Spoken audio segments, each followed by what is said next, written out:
Welcome back. Before we begin, one small thing, and then I'll get out of my own way. By now, you know the shape of this series, the books. Read closely. No tier lists, no power scaling, no bait, just the long war, and an argument worth having. If that's what you came for, a like quietly helps these lectures find the people who'd want them, and subscribing is simply how you'll catch the next one. That's the whole of the ask. Then settle in and stay with me to the end.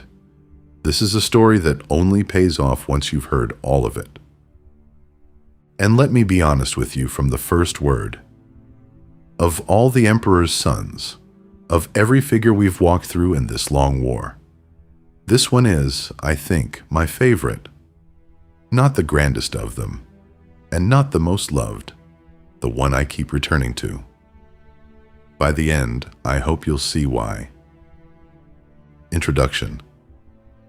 Of the Emperor's 20 sons, he is the only one who never conquered his own homeworld.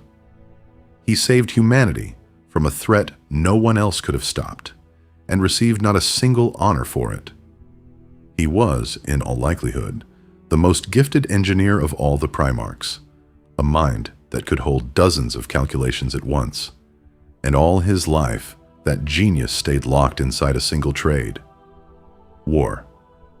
This is Perturabo, the Hammer of Olympia, the Lord of Iron, Primarch of the 4th Legion, the Iron Warriors.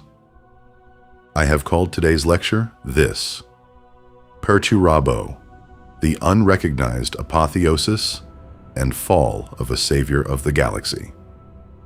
By the end, I hope it will be clear why. He is usually spoken of briefly and conveniently. Cold, unforgiving, betrayed his father out of hatred. I am going to show you it was more complicated than that. That what dragged him to the bottom was not hatred, but guilt, and that the Primarch we are used to counting among the villains of the Heresy stands far closer to tragedy than to villainy. General facts. So the general facts, which is where I normally begin. Perturabo, also known as the Hammer of Olympia and the Lord of Iron, is the Primarch of the 4th Legion, the Iron Warriors. Raised in a world of unending war, which we will come to today, he possessed the mind of a genius engineer and turned mathematics and geometry into weapons no less lethal than the bolter and the chainsword. He was always silent and cold-blooded. Under his command, the Iron Warriors conquered an enormous number of worlds, and even spared the galaxy one of its greatest threats: the migration of the Hrud, which we will have cause to mention more than once today. The battle doctrine of Perturabo and his warriors was a brutal one, and yet his legion did not reduce whole worlds to wasteland, as the World Eaters did, and he was not hated for a love of terror, as Crowley was. He was not insane, as Crowley was. From that angle, he is perhaps less vivid than some of his brothers, but he has psychological wounds of every sort as well, and we will talk about them today. At the same time, no one could deny the effectiveness of his methods, especially in the War of the Siege and of attrition.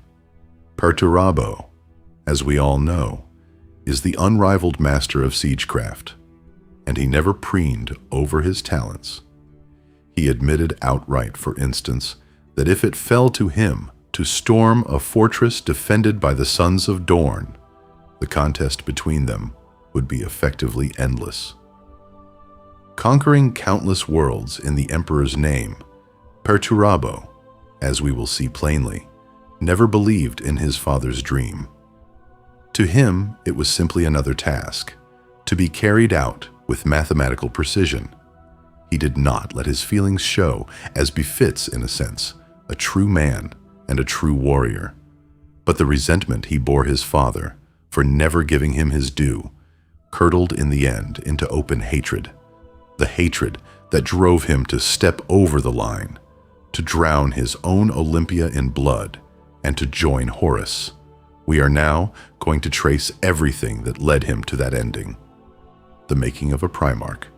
When the ruinous powers broke into the Emperor's laboratories in the Himalayas and scattered his sons across the galaxy, Perturabo's capsule came down on Olympia, a world the Imperial classifiers listed as civilized. It was reasonably advanced in technology and took the form of a conglomerate of city-states. Each was headed by a monarch. There they were called tyrants, and they warred among themselves constantly over spheres of influence and resources. In essence, this is early Greece, or more precisely, Etruria. It was the Etruscans who laid the foundation of the city-state, the polis, states that would claw at one another, but unite against an outside enemy when they had to. Olympia had no outside enemy, and so for thousands of years, its people quietly stewed in their own pot.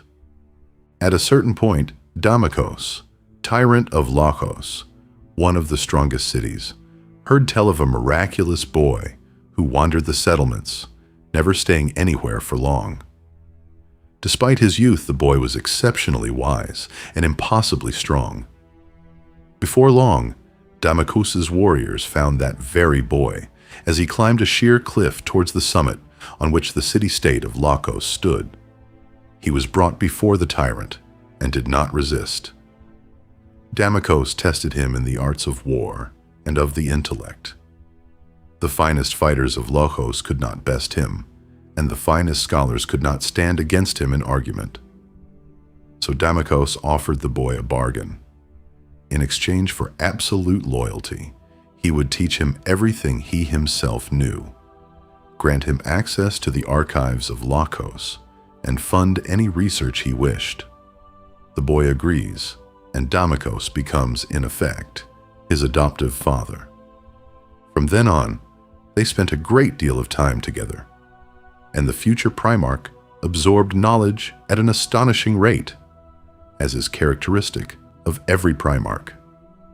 In a matter of months, he had mastered everything Olympia still held, and partly rediscovered what had been lost in the regression of the Long Night.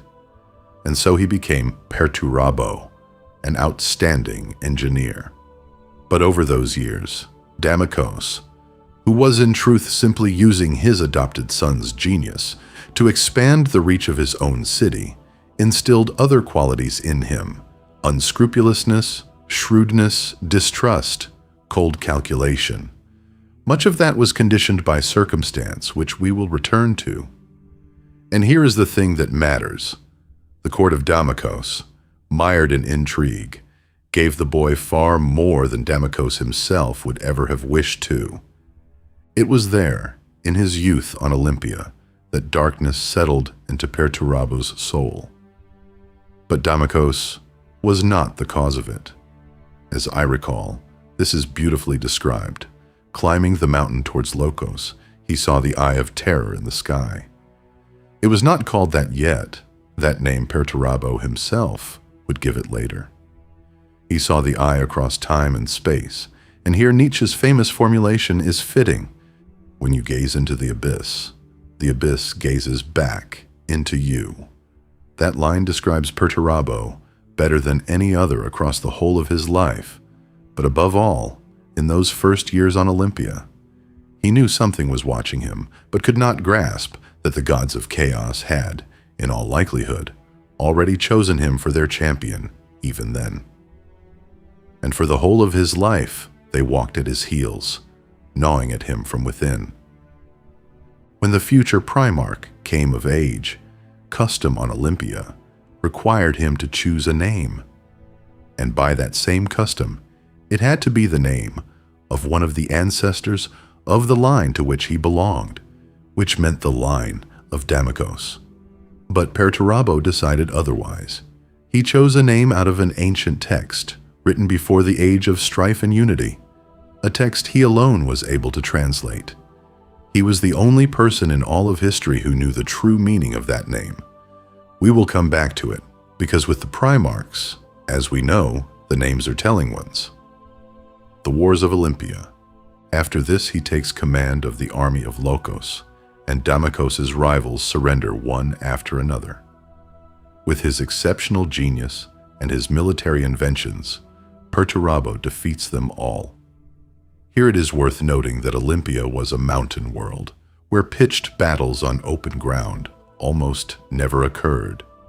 Every conflict came down to siege and assault, siege and defense. It was for precisely this reason that, having honed his skills in thousands of such battles, Perturabo attained an exceptional mastery of this kind of war. But the Primarch gave Lokos far more than a string of successful campaigns and near absolute power over the planet.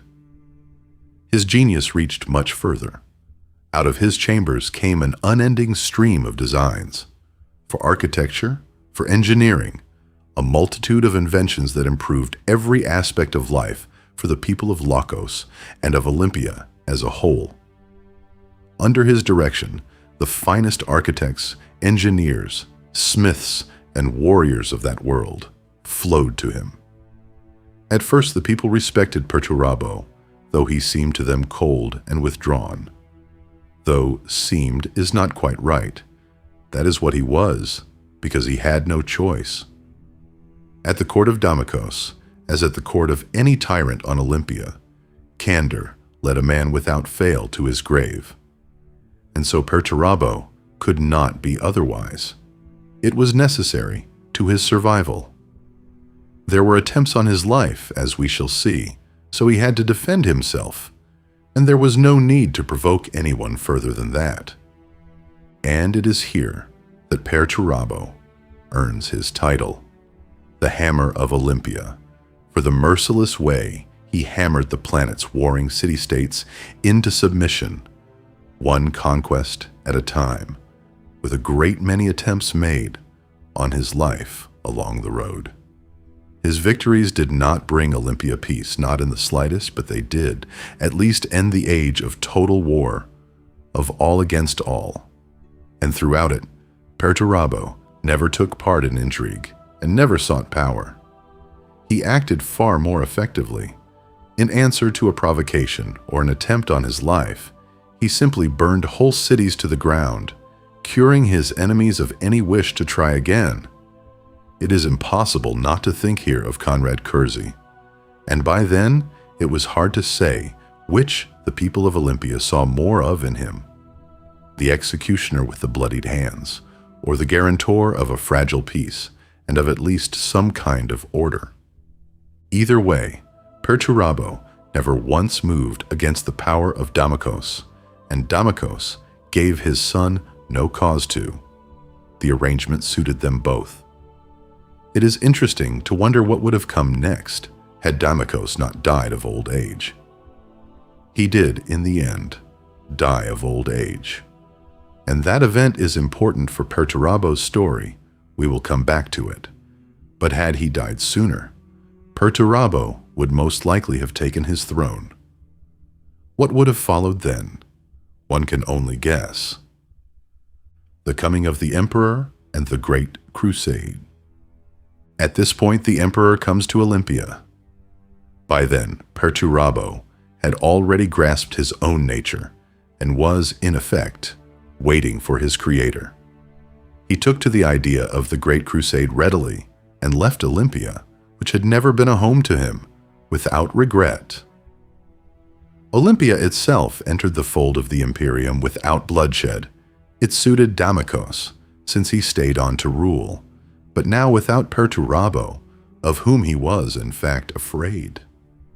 Put plainly, he breathed easier without his son. Perturabo arrives on Terra, meets several of his brothers, and logically, grows closest to Magnus. Both were enchanted by the technologies and knowledge of Earth's distant past, which had survived the age of strife in fragmentary form. At the time, Perturabo may even have considered Magnus a friend. Together they uncovered the legacy of vanished civilizations. The Primarch of the Iron Warriors believed that loyalty, once earned, would be as unshakable as iron. But later he, and we, along with him, would learn that even the strongest iron corrodes. That this closeness with Magnus could become a wound is something we know from the book about the Crimson King. Magnus the Red, Master of Prospero, from the Primarchs series. It is worth noting that Perturabo was, without question, the most gifted of the brothers where engineering was concerned, and his capacity to absorb and process information was phenomenal, surpassing in this even Guilliman himself, the Legion's great accountant of war. But the trouble was that the Primarch was withdrawn, a direct consequence of his youth on Olympia. He never explained the motives of his deeds to anyone. He simply saw no need to grow close to anyone. There were exceptions. Besides Magnus, one more we will come to. He looked upon people plainly, not as those it was his to protect. Knowledge interested him to the same degree it interested Magnus, but without any ulterior thought, without any notion of a bright future for mankind. The day before he was to leave Terra, Perturabo swears the oath of loyalty to the Emperor and takes command of the 4th Legion, which is named, at that same moment, the Iron Warriors. What the Legion was called before this, we do not precisely know.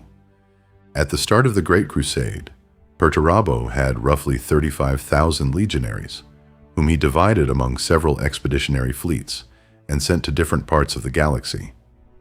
He studied the chronicles of his legion meticulously, compared their record against the others, and was left deeply displeased, after which he subjected the legion to decimation. Such a step, understandably, drew a great many protests among the brothers, and the one who protested most was Revolt Guilliman.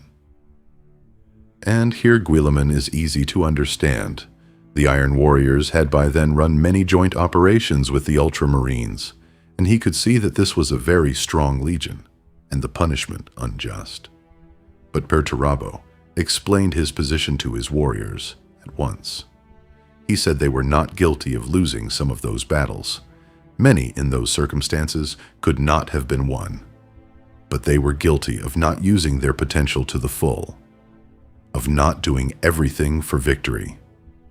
To Perturabo, war was only an equation, and the failure of an objective was equated with death, not figuratively, but literally, at least for his sons. It was this doctrine he then set about teaching the Legion. The Legion Reforged. The Legion was reforged in bloody battles, in particular in a vast campaign for the cluster of worlds to which Olympia itself belonged. Through his engineering genius and his superb strategic decisions, Perturabo wins the exceptional respect of the Mechanicum, of a kind no other Primarch was ever granted. By the end of that campaign, the Iron Warriors had been reforged in his image, grim, silent, incapable of retreat or surrender, and unwilling to act at even a fraction below their full capability. Returning to Olympia, Perturabo, with the strength of the Mechanicum, turned his homeworld into an impregnable fortress. From that point, Olympia supplied the Legion with men and resources, and its might grew in geometric progression. The greater part of his warriors, Perturabo, attached to the 125th Expeditionary Fleet, which, according to the chronicles, fought at the very tip of the spear of the Great Crusade. The Iron Warriors fought almost every legion and won fame as one of the most effective and most merciless, one that, from the arrival of its Primarch, no longer lost a battle. They became renowned as the great masters of the siege. In all the galaxy, there was, in all likelihood, no fortress whose walls could stand against the fire of their legendary artillery, the Stor Bazashk among it, and the other guns commanded by the warsmiths. Over the course of the crusade, the Iron Warriors' central problem became apparent. From their father, they had inherited his strategic genius and his cold-bloodedness, and that combination, projected onto an entire legion, led to an unpredictable result, one which, as some imperial chroniclers hold, was amplified by a psychic instability the legionaries inherited from their father. It is nowhere stated outright, but by the conduct of certain characters, in Angel Exterminatus, at least, they do give the impression of men not entirely stable. And the heart of the problem was this. Perturabo and his warriors held that there are no battles that cannot be won, but that there are battles in which victory demands a greater number of variables discarded from the equation. Those variables were their own legionaries. And so Perturabo led his sons into the cruelest battles, with no regard for losses, if it delivered the required result. His legion truly did not lose a single battle after his arrival, but the losses it took over the crusade were many times greater than any others. And whereas Angron's similar conduct is easily explained by the butcher's nails, the primarch of the World Eaters, once he returned from Nuceria, was simply no longer himself. Perturabo was fully aware of what he was doing. He simply could not empathize, and this will surprise many. But, having read the series about Angron, which I recommend to everyone in the strongest terms, I will say this. Angron could empathize, and how. He took people's pain from them and bore it himself, so long as it eased them. Perturabo was decidedly not like that. It is hard to say what feelings he held for his own sons, but plainly not the kind that Sanguinius held, or Vulcan, or even the Red Angel, for that one, at least, had vivid feelings. The other primarchs did not trust Perturabo, and this was entirely mutual. He sought neither friendship nor brotherly love. Since his days on Olympia, he had grown used to being alone and used to trusting no one. And that suited him well enough, if only because no one had ever tried to show him another path. Undervalued and the scheming of Horus. As for the imperial army, in the second half of the crusade, there are several known open mutinies in the expeditionary fleets of the Iron Warriors, among the imperial units attached to the Legion. The trouble was that Perturabo did not regard soldiers as people at all. He saw in them a strategic resource, and the value of a human life to him was equal to that of a bolter round. In his equations, these were equivalent quantities, and yet it is fair to note something else. Had the matter been only the distrust of his brothers, Perturabo would likely not have taken the road he took. The real problem was that the other primarchs often and deliberately placed him beneath themselves, belittling the achievements of the Iron Warriors without cause. A vivid example from the early crusade, the battle against the Orcs, when a certain war boss raised the greenskins on their principal world. The Space Wolves and the White Scars fought there for a good while. The Orc fortress threw back assault after assault, and take it they could not. Then Perturabo joins them, and with the very first assault, he succeeds.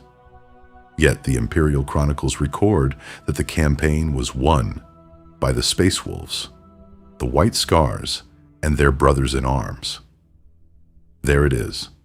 Perturabo and his legion, who in fact decided the whole thing, are not even named, merely counted as brothers in arms. Later, once Horus becomes War Master, matters grow considerably worse. Lupercal, and it is pointless to argue this, was in all likelihood the finest strategist of all the brothers, and a finer manipulator still. He knew the Iron Warriors were ideal for a war of attrition, and so he broke up the Legion and dispatched it to the hardest sectors of the Galactic Front, to the places where others simply would not fight. For months, and even years, they waged an exhausting, seemingly endless war of trench and siege, taking the most impregnable fortresses, and they held. They met every objective. They lost not a single battle. But these inglorious victories and colossal fresh losses broke the Legion's morale for good. cut off from their battle brothers, waging grueling wars with no reward and no thanks. The Iron Warriors looked upon the Imperial Fists and the Raven Guard first with envy, and then that envy turned, naturally enough, into hatred, a hatred that, given their circumstances, one can well understand. The Emperor again cared nothing for what was happening to his sons, even if they were instruments.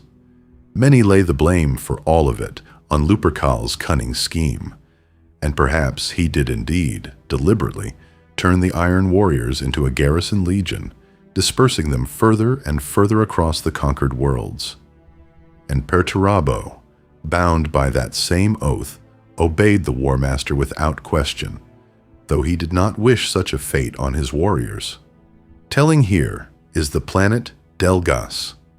Lupercal left a garrison there of a single tactical squad, 10 warriors in all, though he could not have failed to know that this world, its population in the tens of millions, was on the brink of civil war.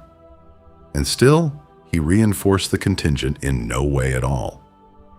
On the whole, the Iron Warriors fought without rest and without regrouping, decade after decade, for after the Emperor left the crusade and Horus was made War Master, the latter gave Perturabo's warriors no support whatever. They could rely on themselves alone. But the key point is this: Perturabo was certain that all these orders came from the Emperor, and that Lupercal merely relayed them. Technically, that is how it ought to have been. But as we now know, the Emperor had nothing to do with it. He was wholly occupied with the webway, with the building of the Golden Throne. And Horus, naturally, was in no hurry to prove otherwise. And so Perturabo gradually came to hate everyone around him, and the Emperor most of all, holding him to blame for everything. It was this stance, in the end, that condemned him to a cruel choice. His character, not a psychopath, but a creator suppressed. Some hold that the Iron Warriors were bloodthirsty from the start, and that everything that happened was the natural result of their degradation. But the novel about Perturabo, the Hammer of Olympia, and Angel Exterminatus show otherwise. Perturabo is, without doubt, withdrawn. The phrase that comes to mind is that he keeps his own counsel. But he is no psychopath, no killer who revels in killing as Curzé does. He manipulates no one. He does not lie. He is a master of war in every sense of the word. And Angel Exterminatus, by Graham McNeill, shows plainly that Perturabo is also a genius architect, one who could see in stone not only a mathematical, but an aesthetic beauty. There was, at the beginning, a great deal of light in him, but circumstances crushed those grains of creation in the primarch's soul. First on Olympia, keeping the oath he had sworn to Dammekos, he directed the lion's share of his resources to the solving of military problems. And even then, he saw how base man is by nature. Then the brief flash of his acquaintance with Magnus might have kindled in him the flame of the explorer.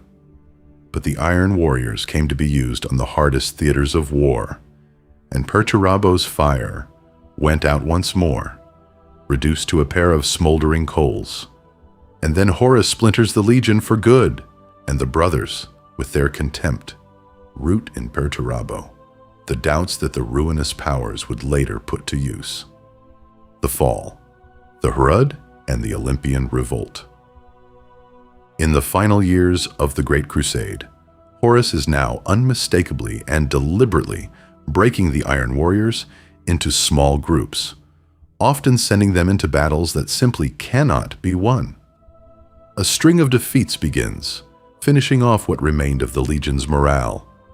But the true last straw comes with two interconnected events, one on the heels of the other: the war against the Hrud and the revolt on Olympia after the death of Dammekos. It was these two, together, that brought about the fall of Perturabo and of his legion. I will not retell the confrontation with the Hrud. It is superbly rendered in the Hammer of Olympia. I will summarize that war was perhaps the most brutal, and certainly the most unnatural, of all the wars the Astartes ever had cause to fight. The Hrud command time. Wreathed in their entropic fields, they made the finest fortresses of the Iron Warriors crumble of their own accord, and the warriors themselves age with terrible speed, though no one laid a hand on them. Their weapons, in a matter of weeks and without firing a shot, fell to ruin. To fight the Hrud, because of their singular interaction with space and time, was all but impossible. And nevertheless, after nearly a year of this grueling war, the Bled-White Legion still managed to redirect the migration of the Hrud away from the solar system. Perturabo, with one legion, saved the human worlds. In the Hammer of Olympia, it is stated outright that the Hrud, once on the move, cannot be stopped in principle. The only comparable instance is in The Forges of Mars. This is already the 41st millennium, a trilogy I likewise recommend, where an Archmagos subdued the Hrud only through the technology of a Cetan shard. And so I dare to assert that Perturabo, at that moment, truly did save the human worlds. But honors for it, as ever, no one gave him. And so, on the edge of despair, in what may have been the darkest frame of mind of his whole life, he receives word that his homeworld, Olympia, has suddenly risen against the Emperor. After the death of Dammekos, its people had risen against the occupiers, showing Perturabo and the whole galaxy their true face. The Lord of Iron is horrified. He is the only one of the brothers who never subdued his homeworld, for even Nuceria was, in the end, brought to compliance, though not by Angron's hand. He returns to Olympia at speed and plunges it into a chaos of bloody slaughter, letting his sons sow death and terror in the finest traditions of the Night Lords. In the end, he exterminates, as I recall, around 5 million citizens of Olympia. And in that moment, Perturabo seems to see himself from the outside. In one instant, he saves the galaxy, winning an all but unwinnable campaign against the Hrud, and in the next, he is forced to commit genocide against his own people.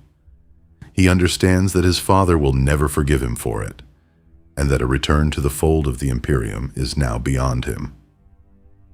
And suddenly, in the right place at the right time, Horus appears. He does not merely forgive his brother, he supports him. And that is what determined Perturabo's choice thereafter. The betrayal. When the true treachery comes to light, the Iron Warriors, like the other legions, are sent to Istvan.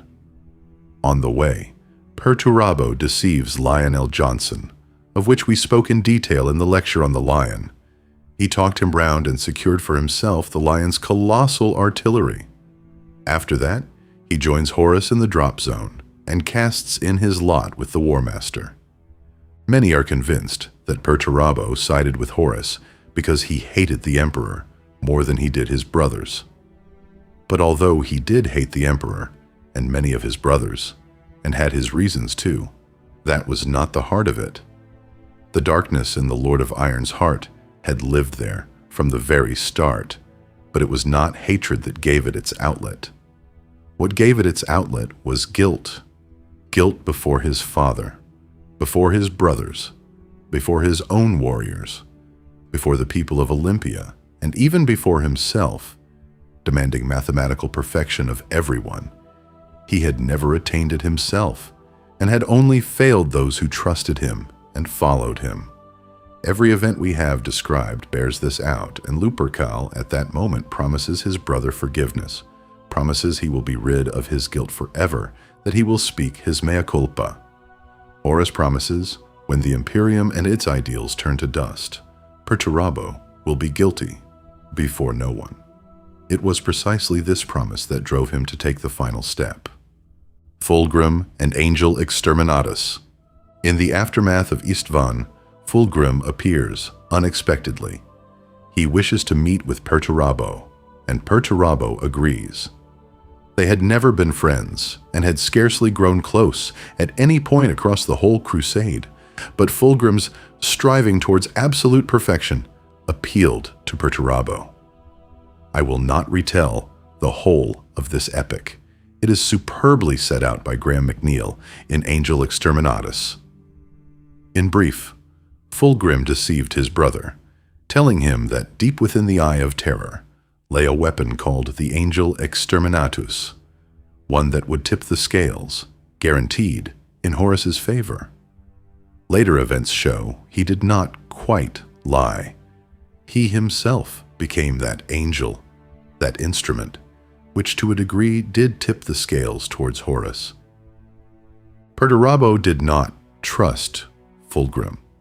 As we know, he trusted no one, and understood that Fulgrim would betray him at some point, that the whole scheme served Fulgrim's own ends, not Horus's victory. But he could not turn down so unique an opportunity. Fulgrim had promised to lead him into the Eye of Terror, which had haunted him since his childhood on Olympia. And so he agrees to help, and in the end, Fulgrim merely uses him, first to pass the Eldar labyrinths. And here is a curious detail. Perturabo was himself a connoisseur of labyrinths. Aboard his flagship, he had built one that could not, in principle, be solved, and a mobile one at that. It could be dismantled and reassembled on any world where the Legion was based.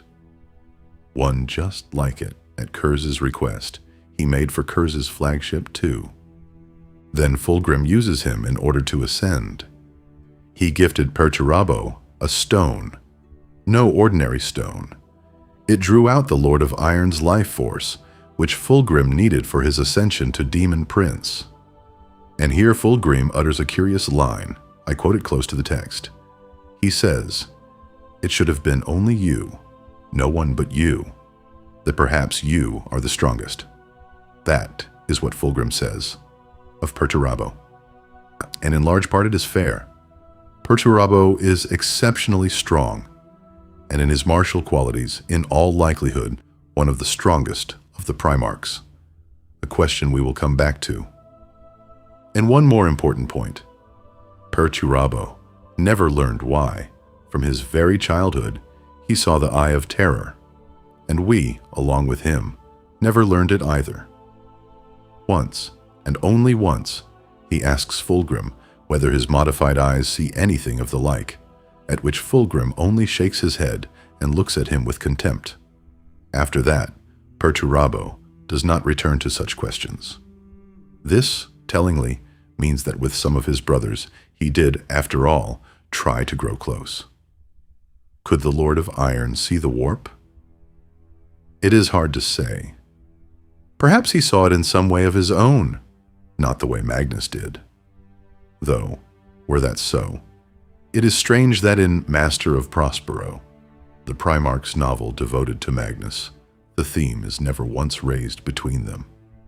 Be that as it may, it was Perturabo who gave the Eye of Terror its name, and he did so entirely on instinct the moment he first saw it with physical sight.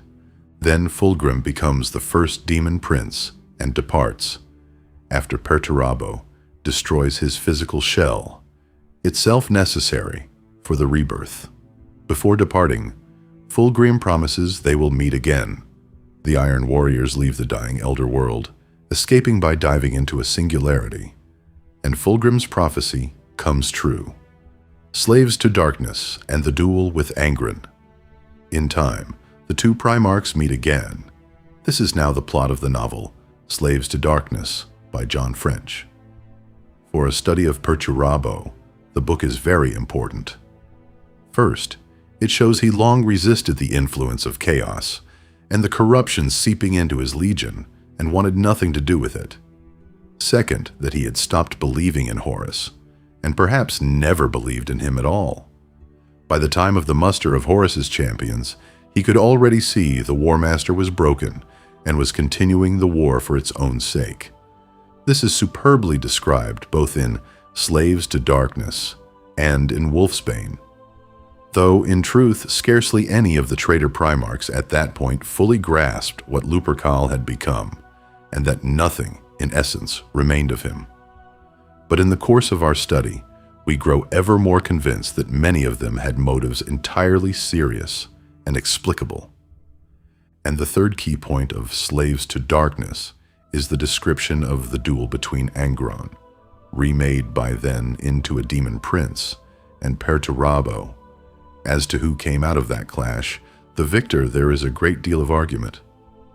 I will give my own view, and mine alone. In my opinion, Perturabo won. He fought without the Iron Circle, which earns him credit, and scarcely answered Angron at all. If you follow the fight closely, he was seeking simply to endure until his brother's rage should subside, which is, in the end, what happened. He had no aim of winning. There was no point in it for him. What he wanted was to stand his ground and to persuade Angron to follow him. And it is precisely the fact that Perturabo weathered the furious assaults of the remade Angron and came through alive, whole, all but unharmed, and then calmly waited out the moment his brother ran out of strength. That leads me to count him the victor.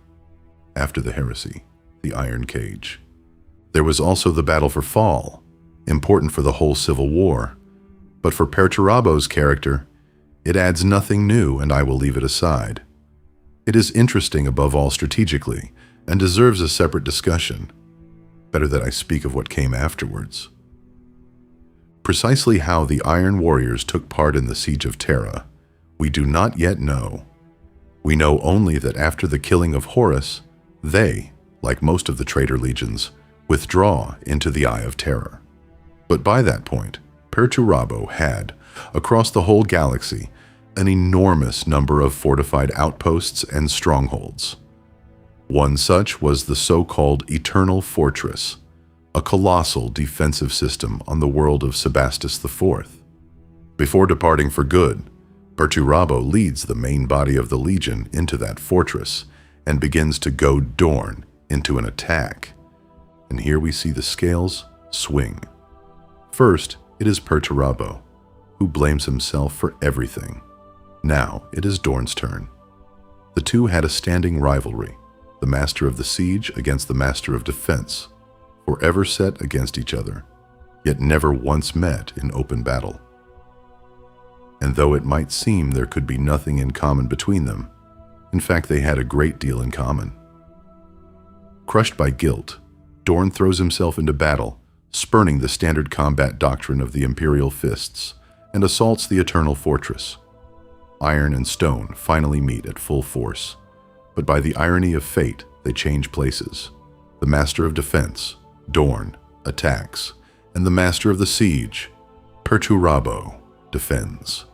The battle goes on for 3 weeks, and to this day, there is argument over who won it, though, rather, no one won. By the time the fleet of the Ultramarines comes up to the planet, Guilliman faces a choice: to attack Perturabo himself, at the risk of Dorn's life, or to let the Lord of Iron go and save his brother. Guilliman, in the obvious way, chooses Dorn. The Iron Warriors withdraw and depart into the Eye of Terror, to their own fortress world. As to who won, little is known, but we know the losses of the Imperial Fists under Dorn's command were staggering. This trap would later be called the Iron Cage.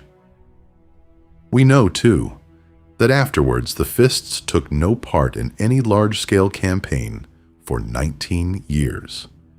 They simply had no fighting strength left, and 19 years is exactly the span needed to raise several tens of thousands of recruits and grow Space Marines from them. From about the age of 12 is the ideal point to begin, and by 19 they are ready. And it is known that the Iron Warriors captured, at that time, 400 Imperial Fists and sacrificed them to the Dark Gods, which is what allowed Perturabo to become a demon prince. In that moment he turns away, once and for all, from whatever of the human still remained in him and takes his place among the reborn. alongside that same Fulgrim. Conclusion. If we are to analyze Perturabo briefly, his tragedy is that the true genius of this primarch, and a genius he was forced into a single channel: war. He grew up in a world where distrust was the norm, where people smiled to one another's faces, and the very next second slipped poison to the allies they had just sworn loyalty to. Is it any wonder the Lord of Iron could trust no one? He simply did not know how to do otherwise. No one had taught him. No one had shown him that things could be another way. And within the family of primarchs, in all honesty, there was hardly anyone to trust. Then Perturabo becomes part of the Emperor's plans and begins to dig trenches, quite literally.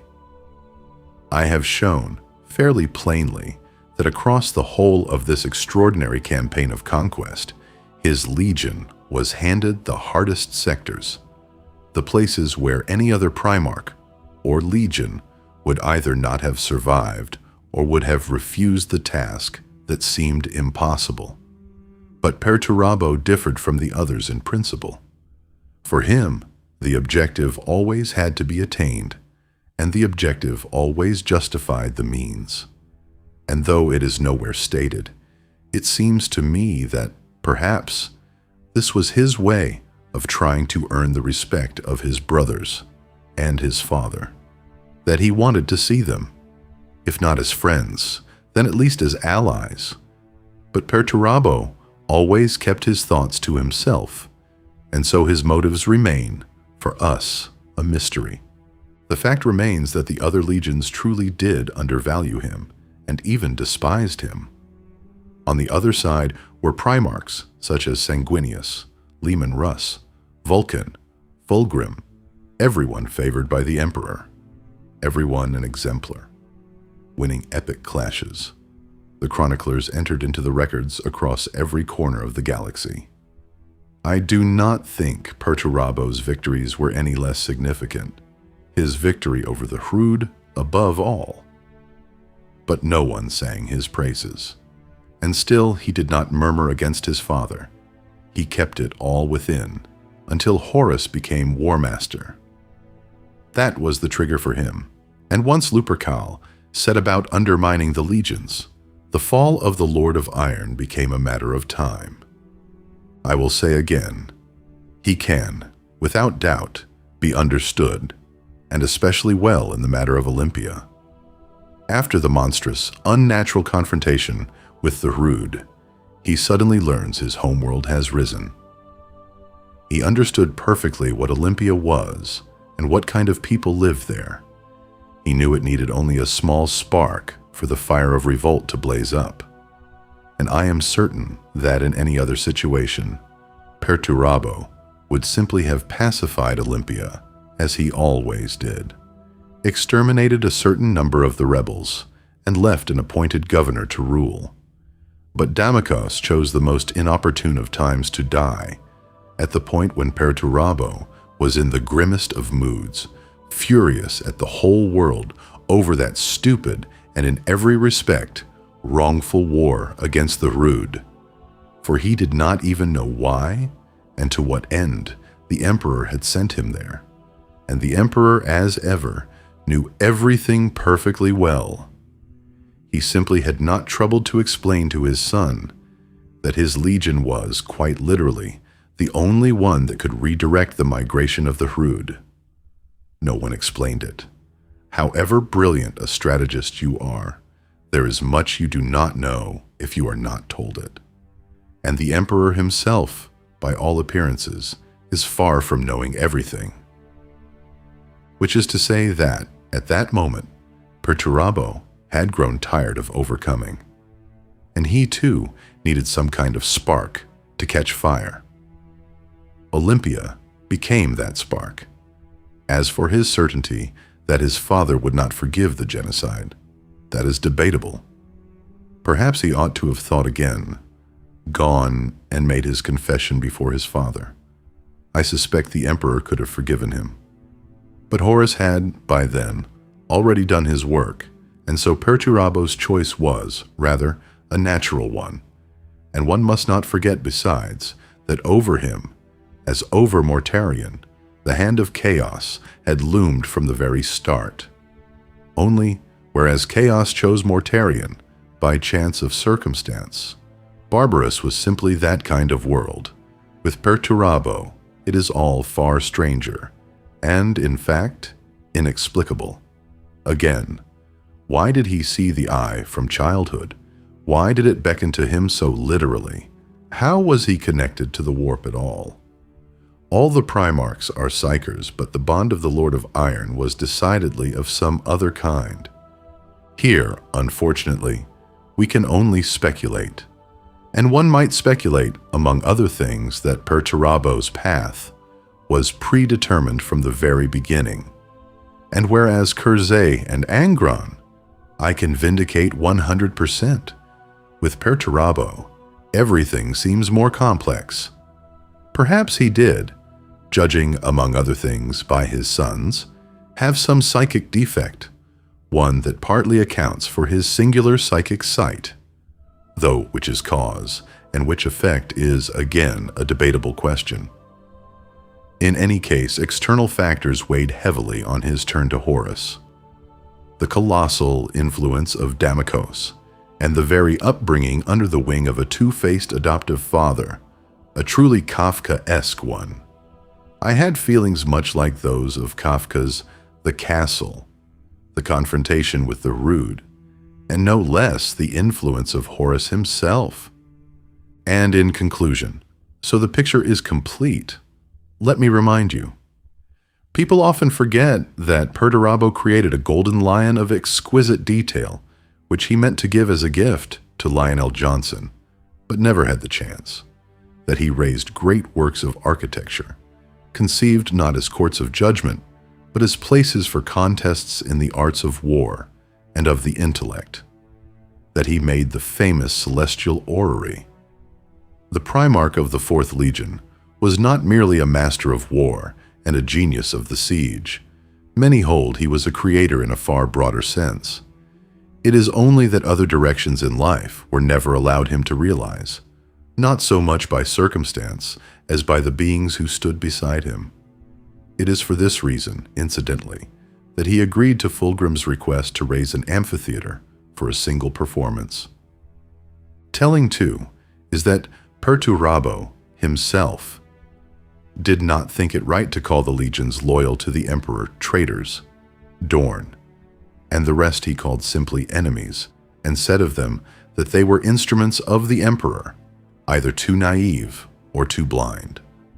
And to a degree, one can even agree with him. In a sense, Perturabo is close to Kurz. Olympia taught him the same lesson his homeworld Nostramo taught the Night Haunter. Nostramo, which likewise later rose in Revolt. The lesson is that no one can be trusted, and that people can only be controlled by the force of fear and terror. This theme we will unfold in full in a separate lecture on the Night Haunter. To return to Perturabo, this lesson was taught him again and again, and after the genocide on Olympia, he, if the book is to be believed, wept sincerely, trying to grasp the full monstrousness of his crimes. Can he be forgiven for it? I think not. But he can be understood. Nearly all his deeds admit of an explanation, and there is no denying what he might have become had his father treated him with even a little more attention. Had the world of Warhammer, which, let us say it plainly, does not differ so greatly from our own, been just a touch kinder, and, as I promised, the name itself. All the primarchs have telling names, and Perturabo, to my mind, is no exception. The closest analogy I have found is the Latin perturbo and the English perturb, confusion, disorder, dismay. In this sense, the name characterizes the whole of his story perfectly, and a closer allusion I have not come across. Curious, too, is another point of which few are aware. Aleister Crowley, in his youth, took for himself, as a secret magical name, precisely Perturabo. Nowhere in his works does he explain it, and he mentions it, it seems, only once. I do not know how sound the analogy is, but perhaps it is a reference to those very psychic abilities of Perturabo. And on that note, that is all for today. Thank you for listening to the very end. If this deep dive was worth your time, drop a like and subscribe. There is far more of the Long War still to explore. Until next time, transmission ends. The Emperor protects.